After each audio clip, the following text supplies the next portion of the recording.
Next, we move on to item number 2, discussion regarding the proposal Bristol County Opera funding for the amount of $172,372.77 to emergency medical services for the purchase of medical equipment for home health care services. It was referred on November 14th, 2023. You want to come down, please?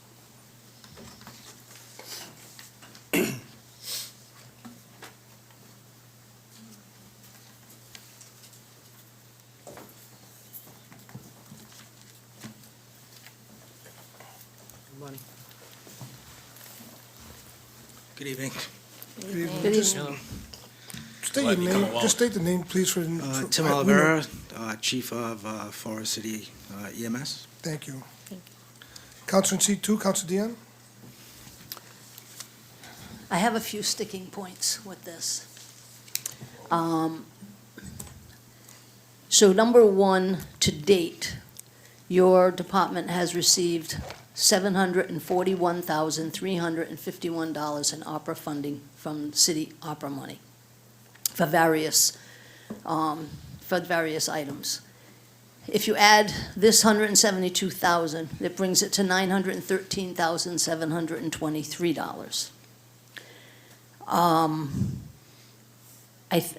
I think the two things that bother me are, number one, you are an enterprise fund. Your budget last year was $11.6 million. You certainly should have been able to absorb this into that. Moving forward, you will increase your budget with increased revenue from this new program, I would imagine. Correct.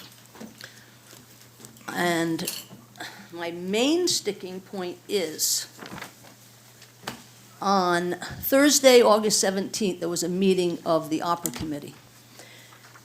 At that meeting, one of the items was echo, stethoscope, and portable ultrasound, $31,791, which is the exact same dollar amount that you're requesting tonight for the exact same equipment. On that day, each medical rescue in both squads should be equipped with an Echo Core 500. And each one should, and then also the, I'm sorry, what did I just say? The Echo and the portable ultrasound. Today, it's for the home health care. Same dollar amount, same equipment. Yeah, Could I you think please that- explain that? Yeah, so it's not just for the home care.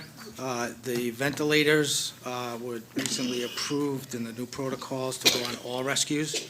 So it's not just for home care, it's also for the 911 trucks. So basically, the ventilators will help the paramedics at the 911 side.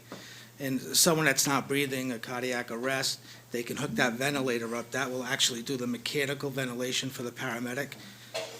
And we have Lucas devices that actually do the mechanical CPR, and then that frees up the paramedics to actually give the medications, call the hospital, definitely improve care. You get someone that has COPD, usually long-term smokers, you put that on as a BiPAP, and it's been proven that patients have a better outcome by using the ventilators than having a paramedic actually squeeze the bag due to tidal volumes and quality and quantity of the oxygen getting into the patient. You can actually preset it. So when that protocol came out, that's why we moved to get the ventilators for the 911 side. The ventilators for the home care we were definitely getting, but we added the 911 trucks because of the fact that it was added to the protocols for any department in the Commonwealth to start using them on the 911 side. And they definitely have a significant use and will benefit the paramedics. So my question is, where you received opera funding for the stethoscopes and the ultrasound, aren't you duplicating it? No, we haven't received any of that. I think they just combined it and sent that down as one. I can't answer for the committee, but I'm assuming that's what happened. But I can tell you that I have not received any stethoscopes or ultrasounds at this time, nor have we ordered them. Okay, with that, I yield. Thank you, Counselor. Counselor in seat 8, Counselor Washington? I just want to, just to be clear for people at home, this is how I'm looking at it as seed money that you need to get this program off the ground, right? So you need these life-saving medical equipments for this program, and this program is essentially to do home visits, so people are not going to the hospital. Can you just explain it just shortly so people can get a background Yeah, from the so prior the- meetings that we have had? Right, so the home visits are basically what will happen is, the doctor's office will call us, and I can tell you for full transparency, during the day, visiting nurses will still continue to do the home visits. We are gonna fill the gaps, which is usually after 5 PM, weekends, holidays, in the wee hours of the morning, because we have staff 24/7.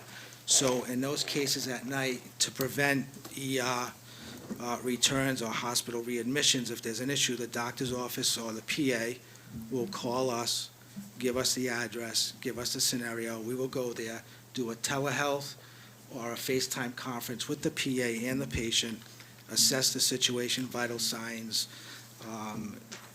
their meds, have they taken their meds, and just assess the whole situation. And then the PA will make the determination if the patient's going to go to the hospital or stay home. And that's basic, and we get paid a set fee for that. Down the road, like down south and out west, paramedics actually have taken the place of the visiting nurses, but that is not our intention here. We're just filling the gaps where the visiting nurses are not going to be on duty or they're not available. That's all it is, or an emergency response. If they need us, we'll call, we'll go.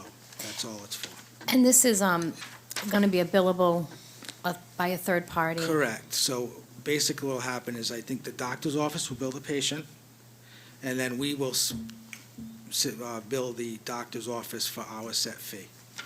I just think this is an incredible program. If anyone's been to the ER lately, the doctor's offices, they're overloaded, overburdened. So this is just an incredible program that Fall River is going to be a part of. And so and these are the equipment that you need to get it off the ground, and it's going to generate money, correct, Correct. moving forward. Yeah. All right, I just wanted to clarify that. I know it's been a while since we talked about it. So. Yes, no, and Councilor Dion, also with the ventilators, they're going to be on the trucks that actually take patients from the ICU and the ERs out to Rhode Island Hospital, out to, St. Elizabeth's in Boston.